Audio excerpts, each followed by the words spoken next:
तो जैसा कि हमने लास्ट एपिसोड के अंदर देखा था, हैना सेक्ट का यंग मास्टर जो होता है वो लुओ जी से बोलता है कि क्या तुम मुझे इस पर्सन को यहाँ पर मारने से रोकने के लिए आई हो।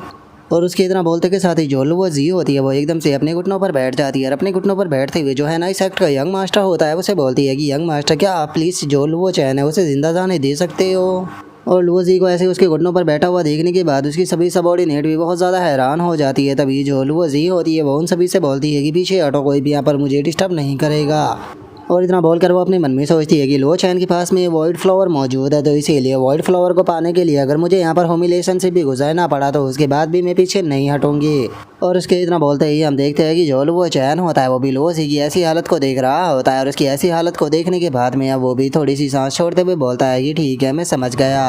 और उसके इतना वो सोचते के साथ ही हम देखते हैं कि जो है हैना सेक्ट का यंग मास्टर होता है वो लुओ जी से बोलता है कि क्या तुम चाहती हो कि मैं यहाँ पर उसकी जान को बख्श दूँ, क्या तुम मेरे साथ में मजाक कर रही हो। आज जो लुओ चैन है उसे यहाँ पर मरने से जो है वो कोई भी नहीं बचा सकता। इवन कि अगर खुद इमोर्टल एम्परर जो है वो भी यहाँ पर आ जाए तो उसके बाद भी वो लुओ चैन जो है उसके मेरे हाथों से नहीं बचा सकते। और इतना बोलकर अब वो लुओ चैन की तरफ अपनी स्वॉर्ड को निकाल कर बढ़ते हुए बोलता है कि लुओ चैन तुम्हारे मरने का टाइम आ चुका है, तो इसीलिए अपनी मौत को एक्सेप्ट कर लो। और इतना बोलते के साथ ही हैना सेक्ट का यंग मास्टर जो होता है वो लुओ चैन के ऊपर अटैक करने के लिए जैसे ही जाता है तो हम देखते हैं कि लुओ चैन जो होता है वो केवल 2 फिंगर से ही उसकी स्वॉर्ड को पकड़ लेता है, जिसे देखने के बाद में वहाँ पर खड़े हुए सभी लोग बहुत ज़्यादा हैरान हो जाते हैं और हैरान होते हुए बोलते हैं कि क्या इसने स्वॉर्ड को पकड़ लिया। जो सुनकर एक और बंदा हैरान होते हुए बोलता है कि पिछली बार जो 6 गार्डियन थे उन्होंने एक साथ में मिलकर अपनी कंबाइन अटैक को किया था, जिसे कि इसने अपने हाथों से रोक लिया था। लेकिन चरादी को तो इस बार तो एम्परर आर्टिफैक्ट से इसके ऊपर अटैक किया गया था, जिसे कि इसने अपने नंगे हाथों से ही रोक लिया। और उसके इतना बोलते के साथ ही हम लुओ जी को देखते हैं जो कि बहुत ज़्यादा हैरान होती है और हैरान होते हुए बोलती है कि क्या ये लुओ चैन को हर्ट नहीं कर पाया, आखिर लुओ चैन जो है वो कितना ज़्यादा स्ट्रॉन्ग है। और लुओ जी के इतना बोलते के साथ ही अब हैना सेक्ट का यंग मास्टर जो होता है वो भी हैरान होते हुए लुओ चैन से बोलता है कि आखिर ऐसा पॉसिबल भी कैसे है, यहाँ पर मैंने अटैक एम्परर आर्टिफैक्ट से किया है, तो फिर आखिर कैसे तुम एम्परर आर्टिफैक्ट को केवल अपने हाथों से ही रोक सकते हो, तुम्हारा फिजिकल स्ट्रेंथ इतना ज़्यादा कैसे हो सकता है। और उसके इतना बोलते के साथ ही लुओ चैन जो होता है वो उसकी स्वॉर्ड को उससे छीनते हुए एक लात उसके पेट में मारता है और लात मारते हुए उससे बोलता है कि ठीक है, जो ये तुम्हारा एम्परर आर्टिफैक्ट है इसे मैं ले रहा हूँ। और अब लुओ चैन की उस लात के कारण हम देखते हैं कि हैना सेक्ट का यंग मास्टर भी काफ़ी पीछे आकर गिरता है। और लुओ चैन उस स्वॉर्ड को देखते हुए बोलता है कि क्या बात है, ये स्वॉर्ड इतनी बुरी भी नहीं है। और उसके इतना बोलते के साथ ही हैना सेक्ट का मास्टर गुस्से में लुओ चैन के ऊपर अटैक करते हुए उसे बोलता है कि लुओ चैन मेरे एम्परर आर्टिफैक्ट को मुझे वापस करो। लेकिन लुओ चैन का तो ऐसा कोई भी मन नहीं होता। लुओ चैन अब अपनी स्वॉर्ड से उसके ऊपर अटैक जो होता है वो कर देता है, जो कि अगर हैना सेक्ट के यंग मास्टर से टकराता है, जिस कारण वो इंजर्ड होकर पीछे की तरफ गिर जाता है। और इस चीज़ को देखने के बाद जो सन मून डायनेस्टी की प्रिंसेस होती है वो भी बहुत ज़्यादा हैरान हो जाती है और हैरान होते हुए बोलती है कि ऐसा कैसे पॉसिबल हो सकता है, क्योंकि ये सन मून मिरर का यहाँ पर सेपरेशन के अंदर है, तो उसके बाद भी ये इस तरह से फ्रीली होकर मूव कैसे कर पा रहा है। जो सुनते के साथ ही हैना सेक्ट का यंग मास्टर भी शौक होते हुए बोलता है कि ये चीज़ पूरी तरह से इम्पॉसिबल है, इसने मेरे एम्परर आर्टिफैक्ट को मुझसे छीन लिया, लेकिन उसके बाद भी ये इस तरह से फ्रीली होकर उसका इस्तेमाल कैसे कर पा रहा है, क्योंकि ये चीज़ बिल्कुल भी मुमकिन नहीं होनी चाहिए थी। और उसके इतना बोलते के साथ ही जो लुओ चैन होता है वो उस मिरर की तरफ अपने हाथ को बढ़ाते हुए बोलता है कि जो तुम्हारा मिरर है वो भी मुझे काफ़ी ज़्यादा पसंद आया है, तो इसीलिए मैं जो तुम्हारा मिरर है उसे भी ले रहा हूँ। जो सुनकर सन मून डायनेस्टी की प्रिंसेस चिल्लाते हुए बोलती है कि ऐसा कहने के बारे में सोचना भी मत। और इतना बोलते के साथ ही अब जो वो मिरर होता है वो उसे अपने पास में वापस से खींचना शुरू कर देती है। लेकिन तभी लुओ चैन जो होता है वो बोलता है कि इसका कोई फ़ायदा नहीं है, तो इस तरफ आ। और लुओ चैन की इतना बोलते के साथ ही सन मून डायनेस्टी की प्रिंसेस भी शौक हो जाती है और शौक होते हुए बोलती है कि जो सन मून मिरर था वो मेरे साथ में डिस्कनेक्ट हो गया।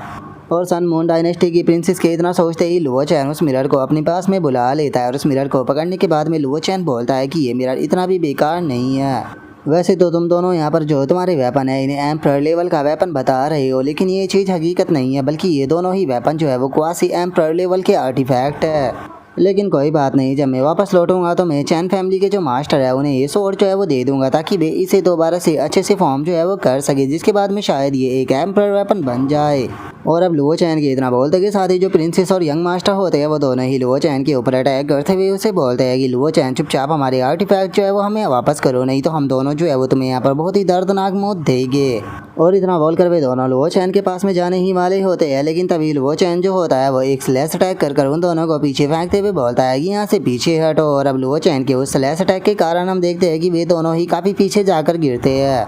जिसके बाद में है नाइस एक्ट का यंग मास्टर जो होता है वो चिल्लाते हुए लुओ चैन से बोलता है कि लुओ चैन चुपचाप जो मेरा एम्परर आर्टिफैक्ट है उसे मुझे वापस करो। तभी जो सन मून डायनेस्टी की प्रिंसेस होती है वो भी चिल्लाते हुए बोलती है, लुओ चैन तुम्हारी हिम्मत कैसे हो गई हमारे एम्परर आर्टिफैक्टों को हमसे छीनने की? क्या तुम्हारा दिमाग जो है वो ख़राब हो चुका है? चुपचाप हमारे आर्टिफैक्ट हमें वापस करो। जो सुनकर लुओ चैन जो होता है वो उन दोनों से बोलता है कि ठीक है, अगर तुम अपने एम्परर आर्टिफैक्ट जो है उन्हें वापस लेना चाहते हो तो तुम उन्हें वापस ले सकते हो, लेकिन ये दोनों जो है वो तुम्हें आकर मेरे पास में से लेने होंगे। और लुओ चैन की इस बात को सुनने के बाद में हम देखते हैं कि दोनों ही लोगों को काफ़ी ज़्यादा गुस्सा आता है, लेकिन वे वहाँ पर कुछ भी नहीं बोल पाते। जिसे देखने के बाद में लुओ चैन मुस्कुराते हुए उन दोनों से बोलता है कि क्या हुआ, क्या तुम दोनों को यहाँ पर डर लग रहा है? जो सुनते के साथ ही है नाइस एक्ट का यंग मास्टर जो होता है वो लुओ चैन से बोलता है कि अगर तुम्हारे पास में एबिलिटी है तो इन दोनों एम्परर आर्टिफैक्टों को ड्रॉप करो और मेरे साथ में हैंड टू हैंड फाइट करो एक मर्द की तरह। लेकिन जो लुओ चैन होता है वह है नाइस एक्ट के यंग मास्टर की बात का जवाब ना देते हुए उस मिरर को आसमान की तरफ उछाल देता है और उसके अंदर से जो सेपरेशन होता है वह है नाइस एक्ट के यंग मास्टर की बॉडी के ऊपर पड़ने लगता है, जो देखकर वो भी हैरान होते हुए बोलता है कि आखिर ये क्या हुआ, मैं अपनी बॉडी को नहीं हिला पा रहा। और उसके इतना बोलते ही लुओ चैन भी अब उसकी तरफ बढ़ना शुरू कर देता है, जो देखने के बाद में है नाइस एक्ट का यंग मास्टर चिल्लाते हुए लुओ चैन से बोलता है कि लुओ चैन आखिर तुम यहाँ पर कहना क्या चाह रहे हो? और उसके इतना बोलते ही लुओ चैन उससे बोलता है कि क्या तुम इतना भी नहीं समझ पा रहे, मैं यहाँ पर तुम्हें मारने के लिए ही तुम्हारी तरफ बढ़ रहा हूँ। जो सुनते के साथ ही है नाइस एक्ट का यंग मास्टर चिल्लाते हुए लुओ चैन से बोलता है कि लुओ चैन तुम एक डरपोक इंसान हो, अगर तुम्हारे अंदर हिम्मत है तो इन एम्परर आर्टिफैक्टों को हटाकर मेरे साथ में हैंड टू हैंड फाइट क्यों नहीं करते? आज ही पता लग जाएगा कि हम दोनों में कौन ज़्यादा पावरफुल है। जो सुनते के साथ ही लुओ चैन जो होता है वो उसे बोलता है कि अगर तुम्हें रियल पावर का ही कंपैरिजन करना था तो फिर स्टार्टिंग में तुमने यहाँ पर एम्परर आर्टिफैक्ट का इस्तेमाल क्यों किया था? तुम भी तो मेरे साथ में आकर यहाँ पर हैंड टू हैंड फाइट को कर सकते थे ना। और इतना बोलते के साथ ही लुओ चैन अपनी स्वॉर्ड को है नाइस एक्ट के यंग मास्टर की तरफ पॉइंट कर देता है, जो देखने के बाद में वो चिल्लाते हुए लुओ चैन से बोलता है कि लुओ चैन ऐसा करने के बारे में तुम तो सोच लेना भी मत, क्योंकि तुम मत बोलो कि मैं है नाइस एक्ट का यंग मास्टर हूँ और मैं है नाइस एक्ट के मास्टर का फेवरेट भी सन हूँ। जो सुनते के साथ ही लुओ चैन जो होता है वो उससे बोलता है कि मुझे तुम एक बात बताओगी, क्या तुम्हें सच में ऐसा लगता है कि अगर तुम मेरे साथ में इस तरह की बातें करोगी तो इससे कोई भी फायदा होने वाला है? क्या तुम भूल चुके होगी पहले ही मैं तुम्हारे है नाइस एक्ट के मास्टर के 2 बेटे जो है उन्हें मार चुका हूँ। और इतना बोलते के साथ ही लुओ चैन जो होता है वो उस यंग मास्टर के ऊपर अपने अटैक को कर देता है, जिस कारण हम देखते हैं कि है नाइस एक्ट का यंग मास्टर जो होता है वो अब वहीं ज़मीन पर गिरकर मर जाता है, जिसे देखने के बाद में वहाँ पर खड़े हुए सभी लोग भी बहुत ज़्यादा हैरान हो जाते हैं। और अब एक बंदा जो होता है वो शौक होते हुए बोलता है कि मुझे सच में यकीन नहीं हो रहा कि जो यंग मास्टर है वो यहाँ पर मर चुके हैं। जो सुनने के बाद दूसरा बंदा बोलता है कि सच में लुओ चैन तो बहुत ही ज़्यादा बहादुर है, उसने यहाँ पर है नाइस एक्ट के यंग मास्टर को मार दिया। और उसके इतना बोलते के साथ ही अब लुओ चैन जो होता है वो प्रिंसेस की तरफ देखना शुरू कर देता है, जो देखकर सन मून डायनेस्टी की प्रिंसेस जो होती है वो लुओ चैन से बोलती है कि क्या हुआ, क्या तुम मेरे खिलाफ भी यहाँ पर जो दोनों एम्परर आर्टिफैक्ट है उनका इस्तेमाल करने वाले हो? जो सुनकर लुओ चैन जो होता है वो मुस्कुराने लगता है और मुस्कुराते हुए प्रिंसेस से बोलता है कि क्या बात है, इस चीज़ को देखने के बाद भी तुम यहाँ पर डरी नहीं हो, इसका मतलब तुम काफ़ी इंटरेस्टिंग हो। जो सुनते के साथ ही जो प्रिंसेस होती है वो लुओ चैन से बोलती है कि क्या तुम्हें लगता है कि मैं है नाइस एक्ट के यंग मास्टर की उस तरह ट्रैश हूँ? मैं यहाँ पर किसी चीज़ से भी नहीं डरती, अगर तुम्हारे पास में दोनों एम्परर आर्टिफैक्ट भी है तो उसके बाद भी तुम यहाँ पर मेरा कुछ नहीं बिगाड़ सकते। जो सुनते के साथ ही वहाँ पर खड़े हुए लोग भी प्रिंसेस के नारे लगाने शुरू कर देते हैं और एक बंदा चिल्लाते हुए बोलता है कि प्रिंसेस जल्दी से इस पर्सन को ख़त्म कर इसके पास में एम्परर आर्टिफैक्टों को वापस ले लीजिए। जो सुनने के बाद दूसरा बंदा बोलता है कि हमारी प्रिंसेस जो है वो पूरी तरह से इनविजिबल है, उन्हें कोई नहीं हरा सकता। और उनके इतना बोलते के साथ ही अब जो प्रिंसेस होती है वो लुओ चैन के ऊपर अटैक करने के लिए बढ़ने लगती है और अटैक को करते हुए बोलती है कि लुओ चैन आज तुम यहाँ पर मरने वाले हो। जो सुनते के साथ ही लुओ चैन जो होता है वो भी अपने पास से जो एम्परर आर्टिफैक्ट होता है उसे निकाल लेता है। जो देखकर एक बंदा बोलता है कि क्या लुओ चैन जो है वो यहाँ पर प्रिंसेस के खिलाफ में दोबारा से एम्परर आर्टिफैक्ट का इस्तेमाल करने वाला है। जो सुनकर दूसरा बंदा बोलता है कि अब मुझे समझ में आया कि आखिर ये प्रिंसेस को फेस करने के लिए इतना ज़्यादा कॉन्फिडेंट क्यों था। और उसके इतना बोलते के साथ ही हम देखते हैं कि प्रिंसेस आकर लुओ चैन के ऊपर अटैक करती है, जिसे कि लुओ चैन अपने हाथों से रोक लेता है, लेकिन हमें बहुत ही अजीब चीज़ देखने के लिए मिलती है, क्योंकि प्रिंसेस के अटैक का प्रेशर इतना ज़्यादा होता है कि लुओ चैन बहुत ही ज़्यादा पीछे हट जाता है, जिसे देखने के बाद में तो खुद लुओ चैन भी बहुत ही ज़्यादा हैरान हो जाता है और हैरान होते हुए बोलता है कि मुझे यकीन नहीं होता तुम्हारे पास में तो सन मून बॉडी है। जो सुनते के साथ ही जो प्रिंसेस होती है वो अपनी आंखों के अंदर सन एंड मून की पावर जो होती है उसे एक्टिवेट करते हुए लुओ चैन से बोलती है कि क्या बात है, मानना पड़ेगा कि तुम्हारे पास में काफ़ी अच्छी नॉलेज मौजूद है। और इतना बोलते के साथ ही अब जो प्रिंसेस होती है वो वहाँ पर अपनी 2 अटैक जो होती है उसे बनाना शुरू कर देती है, जहाँ पर कि एक अटैक सन तो वहीं दूसरा अटैक मून का होता है, जिसे देखने के बाद में वहाँ पर खड़े हुए लोग भी बहुत ज़्यादा हैरान हो जाते हैं। और एक बंदा शौक होकर चिल्लाते हुए बोलता है कि ये तो सन मून अटैक है, मुझे यकीन नहीं होता कि जो यहाँ पर एल्डस्ट प्रिंसेस है उसके पास में सन मून बॉडी है। जो सुनने के बाद दूसरा बंदा जो होता है वो बोलता है कि अगर अब लुओ चैन जो है वो यहाँ पर एम्परर आर्टिफैक्ट का भी इस्तेमाल करता है तो मुझे नहीं लगता कि उसके बाद भी वो प्रिंसेस से जीत पाएगा। और उसके इतना बोलते के साथ ही हम देखते हैं कि जो प्रिंसेस होती है वो अपने दोनों अटैकों को लुओ चैन के ऊपर करते हुए उसे बोलती है कि लुओ चैन आज तुम्हारा यहाँ पर अंत होने वाला है। जोसन का लुओ चैन जो होता है वो हंसते हुए बोलता है कि चलो तुमने मुझे डिसअपॉइंट नहीं किया, कम से कम तुम्हारे पास में स्पेशल फिजिक्स तो मौजूद ही है। जोसन के साथ ही जो प्रिंसेस होती है वो अपने अटैक को करते हुए बोलती है कि टेंशन मत लो, मैं तुम्हें हेल के अंदर यहाँ पर भेजने वाली हूँ तो इसीलिए तुम डिसअपॉइंट नहीं होगे। और इतना बोलते ही हम देखते हैं कि दोनों अटैक जो होते हैं वो लुओ चैन की तरफ बढ़ने लगते हैं। लेकिन जो लुओ चैन होता है वो उन दोनों ही अटैकों के ऊपर पंच मारकर उन्हें वापस फेंकते हुए बोलता है कि ठीक है तो कोई बात नहीं, जो ये मैं तुम्हारे अटैक है ये तुम्हें वापस कर देता हूँ। जिसे देखने के बाद में सन मून डायनेस्टी की प्रिंसेस भी बहुत ज़्यादा हैरान होते हुए बोलती है कि ऐसा पॉसिबल भी कैसे है। और उसके इतना बोलते के साथ ही वहाँ पर खड़े हुए लोग भी हैरान होते हुए बोलते हैं कि क्या सच में ये कोई इंसान है या मोस्टर, आखिर ये केवल अपने पंच से ही इतने पावरफुल अटैक जो थे उन्हें वापस कैसे भेज सकता है। और उसके इतना बोलते के साथ ही हम देखते हैं कि जो प्रिंसेस होती है उसके ऊपर जैसे ही अटैक टकराते हैं तो वहाँ पर काफ़ी तगड़ा धमाका हमें देखने के लिए मिलता है। और अब हम धमाके हटने की बात का सीन देखते हैं जहाँ पर की जो प्रिंसेस होती है वो गुस्से से चिल्लाते हुए लुओ चैन से बोलती है कि मेरी पूरी लाइफ में आज तक भी किसी ने मुझे इस तरह से एम्बेरस जो है वो नहीं करा। और इतना बोलते के साथ ही जो प्रिंसेस होती है वो लुओ चैन की तरफ देखने लगती है और लुओ चैन की तरफ देखते हुए बोलती है कि लुओ चैन तो सच में बहुत ही ज़्यादा पावरफुल है, तो फिर आखिर आज से पहले मैंने कभी भी क्यों इस पर्सन के बारे में नहीं सुना, और आखिर ये कौन से जगह से आया है, क्या ये जो 4 ग्रेट डोमेन है वहाँ से यहाँ पर आया है। और इतना सोचते ही अब प्रिंसेस जो होती है वो दोबारा से खड़ी हो जाती है और खड़ी होते हुए अपने मन में सोचती है कि चाहे कुछ भी हो के लेकिन मैं यहाँ पर नहीं आने वाली। और अब प्रिंसेस को दोबारा से खड़ा होता हुआ देखने के बाद वहाँ पर खड़े हुए लोग भी काफ़ी ज़्यादा खुश होने लगते हैं और एक बंदा खुश होते हुए बोलता है कि जो प्रिंसेस है उनकी डिवाइन बॉडी जो है वो एडवांस हो गई। जो उनका दूसरा बंदा बोलता है कि सच में ये सन मून डायनेस्टी की क्राउन प्रिंसेस होने के लायक है। और उनके इतना बोलते के साथ ही लुओ चैन जो होता है वो भी प्रिंसेस की तरफ देखते हुए अपने मन में सोचता है कि इसकी डिवाइन बॉडी जो है वो कंप्लीट हो चुकी है, इसका मतलब इसे यहाँ पर मारकर कोई फ़ायदा नहीं होने वाला क्योंकि ये जब तक जिंदा रहेगी मेरे ज़्यादा यूज़फुल रहेगी। और लुओ चैन के इतना सोचते के साथ ही जो लुओ जी होती है वो भी वहाँ पर प्रिंसेस की तरफ देखते हुए अपने मन में सोचती है कि इसकी बॉडी जो है वो बहुत ज़्यादा पावरफुल लग रही है, ऐसा लगता है कि जैसे कि इसकी स्पिरिचुअल पावर जो है वो पहले के मुकाबले 2 गुना हो चुकी हो। और उसके इतना सोचते ही एक बंदा चिल्लाते हुए बोलता है कि मानना पड़ेगा कि लुओ चैन भी सच में काफ़ी ज़्यादा पावरफुल है, उसने यहाँ पर प्रिंसेस को ये मजबूर कर दिया कि उनकी पूरी स्ट्रेंथ का इस्तेमाल करने के लिए। लगता है कि अब यहाँ पर हमें काफ़ी ग्रेट बैटल जो है वो देखने के लिए मिलेगी। जो उनका दूसरा बंदा बोलता है कि हम नसीब वाले हैं जो कि हम इस तरह की बैटल को अपनी आंखों से देख पाएंगे। और उनके इतना बोलते के साथ ही अब जो प्रिंसेस होती है वो सीधे लुओ चैन के ऊपर अटैक करने के लिए आने लगती है और वो लुओ चैन के ऊपर अटैक करते हुए बोलती है कि ठीक है लुओ चैन अब तुम बचकर कहीं भी नहीं भाग सकते क्योंकि मैं तुम्हें पकड़ने वाली हूँ। और प्रिंसेस के इतना बोलते के साथ ही लुओ चैन उसके हाथ को पकड़ लेता है, जो देखने के बाद में तो प्रिंसेस भी खुद काफ़ी ज़्यादा हैरान हो जाती है। तभी लुओ चैन उसके हाथ को पकड़ते हुए बोलता है कि अच्छा तो मुझे बताओ कि आखिर कौन यहाँ पर किसी कैप्चर करने वाला है। जो सुनकर प्रिंसेस अपने मन में सोचती है कि लुओ चैन की स्ट्रेंथ जो है वो बहुत ही ज़्यादा ग्रेट है, इवन कि मैं यहाँ पर खुद को फ्री भी नहीं करा पा रही हूँ।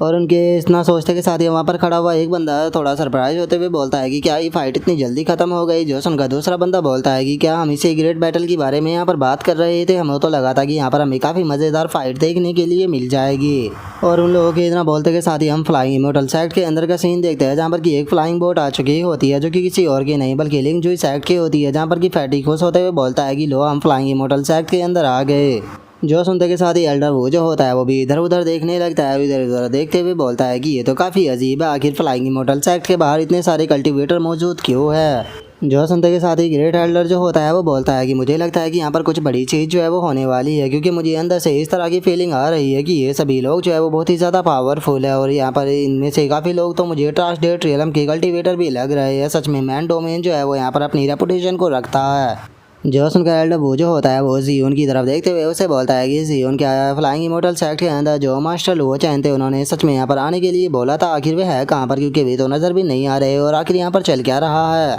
जो सुनते के साथ ही जो जियोन होता है वो थोड़ा सोचने लगता है और सोचते हुए बोलता है कि आखिर मैं आप लोगों को क्या बताऊँ, क्योंकि सच बताऊँ तो मैं भी इस बारे में कुछ भी नहीं जानता हूँ। क्योंकि जब मास्टर लुओ चैन ने मुझे यहाँ पर आपके पास में भेजा था तो उन्होंने बस मुझसे इतना बोला था कि मुझे आप लोगों को लेकर फ्लाइंग इमोर्टल सेक्ट के अंदर आना होगा, तो कैसा रहेगा कि अगर हम लोग फ्लाइंग इमोर्टल सेक्ट के अंदर जाकर ही इन्फॉर्मेशन कलेक्ट करें। जो सुनते के साथ ही जो फैटी होता है वो बोलता है कि मुझे नहीं लगता कि ये चीज़ जो है वो मुमकिन होने वाली है। फ्लाइंग इमोर्टल सेक्ट जो है वो मैन डोमेन के सबसे पावरफुल सेक्टों में से एक है, तो क्या सच में आप लोगों को ऐसा लगता है कि वे लोग ऐसे ही हमें सेक्ट के अंदर जाने दे देंगे। जो सुनते के साथ ही जो ग्रेट एल्डर होता है वो बोलता है कि हमारे पास में कोई दूसरा रास्ता भी तो नहीं है, तो इसीलिए मुझे लगता है कि हमें नीचे जाकर जो है वो लोगों से बात करनी चाहिए और पता करना चाहिए कि क्या चल रहा है, क्योंकि अगर ये लोग हमें सेक्ट के अंदर भी नहीं जाने देंगे तो हम लोग जो है वो गेट के पास में ही रुक जाएंगे जब तक कि मास्टर लुओ चैन जो है वो वहाँ पर नहीं आ जाते। जो सुनने के बाद एल्डर वो भी ग्रेट एल्डर से बोलते हैं कि तुम्हारी बात जो है वो यहाँ पर सेंस बना रही है। और उसके इतना बोलते के साथ ही हम देखते हैं कि वहाँ पर बाई मिंग और बाई यान जो होते हैं वो आ जाते हैं और वहाँ पर आते हुए उनसे बोलते हैं कि क्या तुम लोग लिंग जुई सेक्ट से बिलोंग करते हो। जो सुनकर एल्डर वो जो होता है वो बाई मिंग से बोलता है कि हाँ हम लोग जो है वो लिंग जुई सेक्ट से है, लेकिन क्या मैं जान सकता हूँ कि आप कौन हैं। जो सुनकर बाई मिंग जो होती है वो एल्डर वू से बोलती है कि हम लोग जो है वो फ्लाइंग इमोर्टल सेक्ट के डिसाइपल है और जो लुओ चैन था उसने हमसे बोला था कि हम आपको यहाँ पर लेने आ जाए। जो सुनकर एल्डर वो जो होता है वो बाई मिंग से पूछता है कि क्या मैं जान सकता हूँ कि जो मास्टर लुओ चैन है वो अभी कहाँ पर है। और उसके इतना बोलते ही हम फैटी को देखते हैं जो कि बहुत ही ज़्यादा खुश हो रहा होता है बाई मिंग को देखने के बाद। और जो बाई मिंग होती है वो उनसे बोलती है कि पहले हम लोग जो है वो फ्लाइंग इमोर्टल सेक्ट के अंदर चलते हैं और चलते चलते जो है वो हम लोग बाकी की बातें कर लेंगे। और उसके इतना बोलते के साथ ही अब हमारा व्यू फ्लाइंग इमोर्टल सेक्ट के अंदर आ जाता है जहाँ पर कि वे लोग अंदर आ चुके होते हैं। और तभी जो जियोन होता है वो फैटी से बोलता है अगर फ्लाइंग इमोर्टल सेक्ट के जो ऑर्डिनरी डिसाइपल है उनके स्टेटस की बात की जाए तो दूसरे सेक्टों के डिसाइपलों के मुकाबले इनके ऑर्डिनरी डिसाइपलों के स्टेटस भी बहुत ज़्यादा हाई होते हैं। और मुझे लगता है कि इस टाइम पर जो मास्टर लुओ चैन है उन्होंने पक्का फ्लाइंग इमोर्टल सेक्ट को ज्वाइन कर लिया है और उनकी रेपुटेशन भी सेक्ट के अंदर काफ़ी ज़्यादा अच्छी होगी, तभी तो फ्लाइंग इमोर्टल सेक्ट के ऑर्डिनरी डिसाइपल हमें लेने के लिए आए हैं। जो सुनकर जो फैटी होता है वो बोलता है कि लगता है कि जो मास्टर लुओ चैन है वो पक्का किसी अच्छी पोजीशन पे है या फिर वे फ्लाइंग इमोर्टल सेक्ट के कोई एल्डर बन चुके हैं, तभी तो यहाँ पर ऑर्डिनरी डिसाइपल उनके ऑर्डर को इस तरह से मान रहे हैं। और उनके इतना बोलते के साथ ही हम देखते हैं कि वे सभी लोग जो होते हैं वो सेक्ट के अंदर वाले हिस्से में आ चुके होते हैं और बाई यान और बाई मिंग को देखने के बाद में जो फ्लाइंग इमोर्टल सेक्ट के डिसाइपल होते हैं वो उन्हें एक और डिसाइपल बोलकर ग्रीट करने लगते हैं। जो सुनते के साथ ही तो जो जियोन होता है वो भी बहुत ज़्यादा हैरान हो जाता है और हैरान होते हुए बोलता है कि मुझे यकीन नहीं होता कि ये दोनों जो है वो असल में कोर डिसाइपल है फ्लाइंग इमोर्टल सेक्ट के। जो सुनते के साथ ही जो फैटी होता है वो बोलता है कि मैंने सुना है कि जो फ्लाइंग इमोर्टल सेक्ट है उसके अंदर ज़्यादा से ज़्यादा केवल 5 ही कोर डिसाइपल हो सकते हैं। मैंने नहीं सोचा था कि यहाँ पर ये दो ऑर्डिनरी से दिखने वाले डिसाइपल जो है उनका स्टेटस इतना ज़्यादा हाई होगा। और यहाँ पर इनकी बातों को सुनकर ऐसा लगता है कि ये लोग जो है वो मास्टर लुओ चैन के साथ में काफ़ी अच्छे से फ्रेंड बने हुए हैं, इसीलिए मानना पड़ेगा कि सच में जो लुओ चैन है वो हमारे सेक्ट मास्टर के होने के लायक है। और उनके इतना बोलते के साथ ही जो एल्डर वो होता है वो बाई यान और बाई मिंग की तरफ बढ़ते हुए उन दोनों से बोलता है कि क्या मैं आप दोनों का नाम जो है वो जान सकता हूँ, क्योंकि मैंने इस चीज़ के बारे में नहीं सोचा था कि आप दोनों जो है वो फ्लाइंग इमोर्टल सेक्ट के कोर डिसाइपल हो गए, तो इसीलिए हमें माफ़ कर देना, हमने आप लोगों के लिए ट्रेबल क्रिएट की। जो सुनते के साथ ही भाई यान जो होता है वो उन लोगों से बोलता है कि अरे आप लोगों को इतना ज़्यादा पोलाइट होने की कोई ज़रूरत नहीं है, लुओ चैन जो है वो मेरे बड़े भाई की जैसा है, तो इसीलिए मुझे यहाँ पर खुशी हुई उसके लोगों के लिए काम कर कर। और अब भाई यान को लुओ चैन को बिग ब्रदर बोलता हुआ देखने के बाद में तो जो फैटी होता है वो बहुत ही ज़्यादा हैरान हो जाता है और चिल्लाते हुए बोलता है कि क्या इन्होंने मास्टर लुओ चैन को बिग ब्रदर बोला। इसका मतलब जैसा कि हमने मास्टर लुओ चैन के बारे में सोचा था वे तो उनसे भी ज़्यादा औसम है, खुद को डिसाइपल जो है उन्हें यहाँ पर बड़ा भाई बोल रहे हैं, तो इसी चीज़ से अंदाज़ा लगाया जा सकता है कि सेक्ट मास्टर जो है उनकी रेपुटेशन यहाँ पर कितनी ज़्यादा अच्छी होगी। और वे लोग इस तरह से बातें कर ही रहे होते हैं, लेकिन तभी हम देखते हैं कि जो जहन क्यूआई होता है वो भी यहाँ पर आ जाता है, जिसे देखने के बाद में बाई यान और बाई मिंग भी उसे एंसेस्टर बोलकर ग्रीट करने लगते हैं। जो देखते के साथ ही जो जियोन होता है वो भी बहुत ज़्यादा हैरान हो जाता है और हैरान होते हुए बोलता है कि क्या ये फ्लाइंग सेक्ट का यहाँ पर ये एंसेस्टर है, मैंने नहीं सोचा था कि हम यहाँ पर एंसेस्टर से भी मिल पाएंगे, क्योंकि इसका स्टेटस तो सेक्ट मास्टर से भी ज़्यादा ऊपर होता है। और उसके इतना बोलते के साथ ही जो जहन क्यूआई होता है वो बाई मिंग से पूछता है कि क्या ये लोग जो है वो लिंग जुई सेक्ट के लोग हैं। जो सुनते के साथ ही बाई मिंग जो होती है वो उसे बोलती है कि हाँ ये लोग लिंग जुई सेक्ट से यहाँ पर आए हो और जो मास्टर लुओ चैन थे उन्होंने इन्हें पिक करने के लिए बोला था। जो सुनते के साथ ही जैन क्यूआई जो होता है वो चिल्लाते हुए बोलता है कि मास्टर लुओ चैन का ऑर्डर जो है वो हमारे फ्लाइंग इमोर्टल सेक्ट के अंदर रॉयल ऑर्डर है और उनके ऑर्डर से ऊपर किसी का भी ऑर्डर नहीं हो सकता और ऐसा कोई नहीं जो कि उनके ऑर्डर को नहीं मान सकता। जो सुनते के साथ ही लिंग जुई सेक्ट के डिसाइपल हैरान होते हुए बोलते हैं कि क्या कहा इन्होंने, जो लुओ चैन मास्टर है उनका यहाँ पर ऑर्डर जो है वो फ्लाइंग इमोर्टल सेक्ट के अंदर रॉयल ऑर्डर है और कोई भी उसे मना नहीं कर सकता। और उसके इतना बोलते के साथ ही हम फैटी और जियोन को देखते हैं, जिन दोनों की हालत तो ख़राब हो चुकी होती है और जियोन बोलता है कि क्या उनका ऑर्डर फ्लाइंग इमोर्टल सेक्ट के अंदर इतना ज़्यादा इंपॉर्टेंस रखता है। तभी जो फैटी होता है वो बोलता है कि मुझे तो ऐसा लगता है कि मेरा सर ही फट चुका है, मुझे तो यहाँ पर कुछ भी समझ में नहीं आ रहा कि आखिर मैं क्या देख रहा हूँ। और उनके इतना बोलते के साथ ही जो चैन की वाई होता है वो उन लोगों से बोलता है कि मास्टर लुओ चैन जो है वो पर्सन है जिसकी कि मैं सबसे ज़्यादा रिस्पेक्ट करता हूँ। इसीलिए लिंगजुई सेक्ट के जो लोग हैं वो हमारे लिए कोई भी आउटसाइडर नहीं है। फ्लाइंग इमोर्टल सेक्ट को तुम अपना ही सेक्ट समझ सकते हो और तुम लोगों को यहाँ पर इस तरह से ट्रीट किया जाएगा जैसे कि एक ट्रू डिसाइपल को ट्रीट किया जाता है। जो सुनते के साथ ही तो एल्डर वो भी बहुत ज़्यादा हैरान हो जाता है और हैरान होते हुए बोलता है कि क्या फ्लाइंग इमोर्टल सेक्ट के हम लोग ट्रू डिसाइपल बन रहे हैं, सच में ये स्टेटस तो बहुत ही ज़्यादा बड़ा है। जो सुनकर एक और डिसाइपल खुश होते हुए बोलता है कि ये सब कुछ जो है वो मास्टर लुओ चैन के कारण हुआ है। जो सुनकर दूसरा डिसाइपल भी बोलता है कि मैंने नहीं सोचा था कि मास्टर लुओ चैन को इतना कम टाइम में हुआ है मैन डोमेन के अंदर आए हुए और उन्होंने इस तरह की चीज़ों को कर दिया होगा। जो सुनते के साथ ही एक और डिसाइपल जो होता है वो रोते हुए बोलता है कि हमारा लिंगजुई सेक्ट जो था वो बहुत ही ज़्यादा लकी था जो कि मास्टर लुओ चैन जो थे वो हमारे लिंगजुई सेक्ट के अंदर आए थे। और उन लोगों के इतना बोलते के साथ ही बाइमिंग जो होती है वो उन लोगों से बोलती है कि क्या आप सभी लोगों को वो गेट नज़र आ रहा है जो कि आसमान के अंदर खुला हुआ है। मैं आपको बता देना चाहती हूँ कि ये कोई नॉर्मल गेट नहीं है बल्कि ये गेट ऑफ ऑल बीइंग है। जो सुनने के बाद सभी लोग जो होते हैं वो काफ़ी ज़्यादा हैरान होते हैं और एक बंदा बोलता है कि क्या ये गेट ऑफ ऑल बीइंग है, सच में ये कितना ज़्यादा अमेजिंग है। तभी दूसरा बंदा बोलता है कि क्या मास्टर लुओ चैन जो है वो इसी गेट ऑफ ऑल बीइंग के अंदर है। और उनके इतना बोलते के साथ ही जो एल्डर वो होता है वो भी हैरान होते हुए बोलता है कि क्या ये गेट ऑफ ऑल बीइंग है जो हमारे लिंगजुई सेक्ट की एंशिएंट बुक है उसके अंदर मैंने इसे देखा था, जहाँ पर कि मैंने इसके बारे में पढ़ा था कि पूरे वर्ल्ड की जो क्रिएशन है वो इसी गेट ऑफ ऑल बीइंग के अंदर मौजूद है। मुझे समझ में आया कि मास्टर लुओ चैन का यहाँ पर आने का मेन रीज़न यही था, गेट ऑफ ऑल बीइंग। लगता है कि इसके अंदर रियल अपॉर्चुनिटी जो है वो रखी हुई है। जो सुनते के साथ ही बाइमिंग जो होती है वो उन लोगों से बोलती है कि ठीक है आप सभी लोग जो है वो तैयार हो जाइए क्योंकि ब्रदर लुओ चैन ने मुझसे बोला था कि जैसे ही आप लोग जो है वो यहाँ पर आ जाए तो मैं आप सभी लोगों को लेकर गेट ऑफ ऑल बीइंग के अंदर चली जाऊँ। तो इसीलिए अब हम लोग जो है वो गेट ऑफ ऑल बीइंग के अंदर जा रहे हैं और सभी लोग जो है वो यहाँ पर मुझे फॉलो करना और कोई भी इधर उधर मत भटक जाना।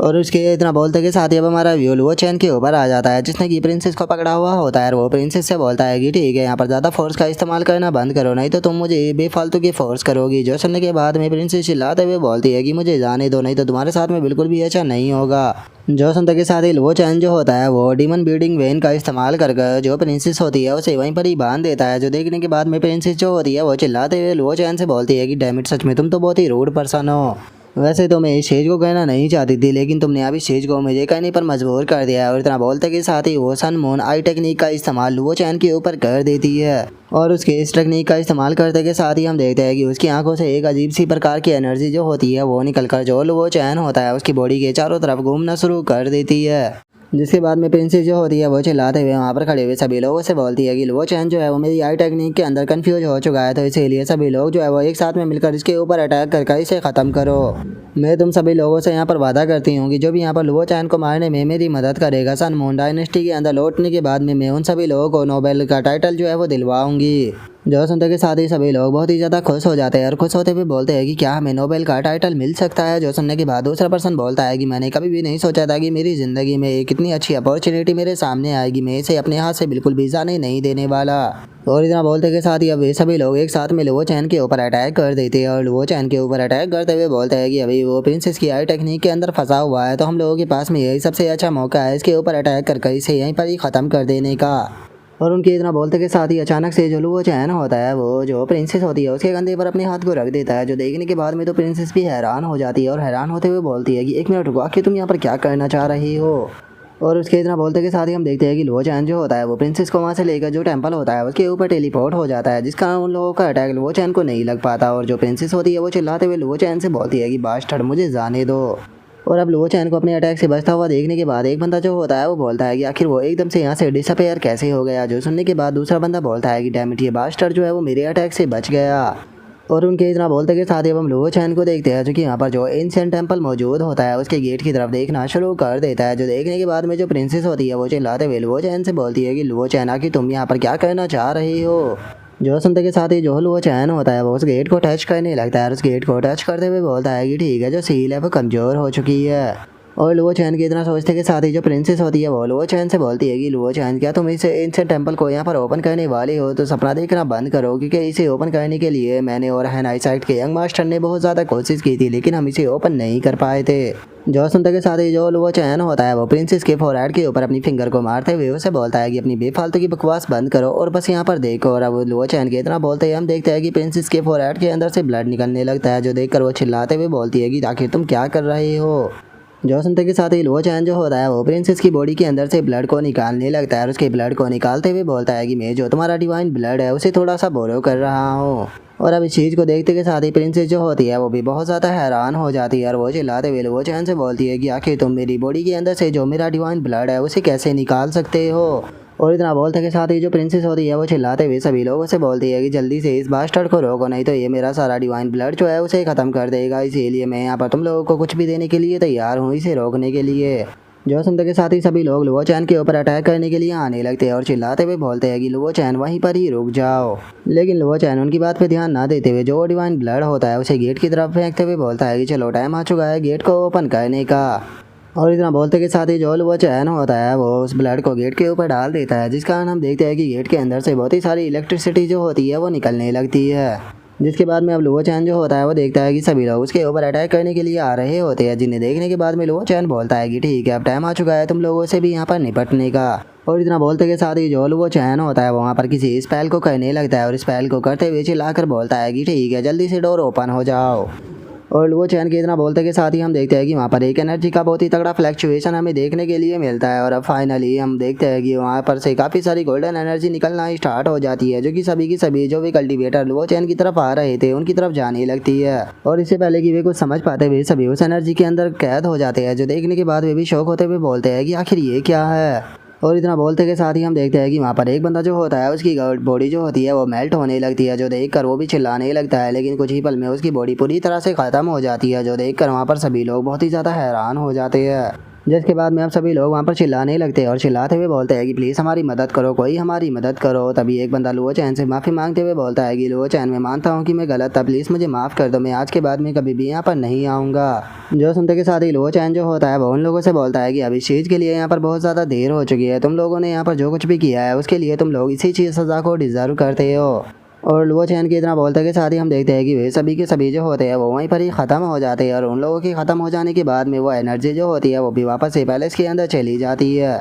जिसके बाद में अब जो सन मून डायनेस्टी की प्रिंसेस होती है वो भी हैरान होते हुए बोलती है कि आखिर ऐसा कैसे हो सकता है, लुओ चैन ने केवल मेरे डिवाइन ब्लड का इस्तेमाल कर यहाँ पर इस तरह की चीज़ को कर दिया, आखिर मैं इस बारे में क्यों नहीं जानती थी। और उसके इतना बोलते के साथ ही जो लुओ जी की सबॉर्डिनेट होती है वो बोलती है कि गॉडेस जैसा कि उसने कहा था यहाँ पर मौजूद सभी लोग जो है वो मर चुके हैं और अब केवल वही यहाँ पर जिंदा बचा है, बस हम लोगों को छोड़कर। जो सुनते के साथ ही जो लुओ जी होती है वो बोलती है कि मैं सोच रही हूँ कि अगर हम लोगों ने यहाँ पर लुओ चैन को फॉलो नहीं किया होता तो शायद हम लोगों का हाल भी वही होता जो कि इन लोगों का यहाँ पर हुआ है। और लुओ जी के इतना बोलते के साथ ही हम देखते हैं कि जो गेट ऑफ ऑल बीइंग का गेट होता है वो ओपन हो जाता है, जिसे देखने के बाद में लुओ चैन जो होता है वो बोलता है कि चलो finally real gate of all being का गेट जो है वो ओपन हो गया। और अब वहाँ पर उस डोर को ओपन होता हुआ देखने के बाद में जो सन मून डायनेस्टी की प्रिंसेस होती है वो भी बहुत ज़्यादा हैरान हो जाती है और हैरान होते हुए बोलती है कि आखिर ऐसा कैसे हो सकता है, ये एंशिएंट टेम्पल जो था उसका गेट ओपन कैसे हो गया। और उसके इतना बोलते के साथ ही हम देखते हैं कि एकदम से बहुत सारी गोल्डन लाइट जो होती है वो निकल कर आने लगती है, जिसे देखने के बाद में वो भी हैरान होते हुए बोलती है कि आखिर एकदम से इतनी सारी गोल्डन लाइट क्यों आने लगी। और उसके इतना बोलते के साथ ही हम देखते हैं कि वो गोल्डन कलर की लाइट जो होती है वो प्रिंसेस के पास में भी आने लगती है और अब उसे टच करते हुए वो बोलती है कि क्या ये मिस्टीरियस येलो क्यों आई है। और अब सन मून डायनेस्टी की प्रिंसेस के इतना बोलते के साथ ही हमारा आज का एपिसोड जो है वो यहीं पर ही कंप्लीट हो जाता है। तो नेक्स्ट एपिसोड के अंदर देखिए कि आगे क्या होता है। अगर आप लोगों को वीडियो अच्छी लगी हो तो लाइक करना, चैनल को सब्सक्राइब करना। मैं मिलता हूँ आप लोगों से नेक्स्ट एपिसोड के अंदर, तब तक के लिए बाय बाय गाइस।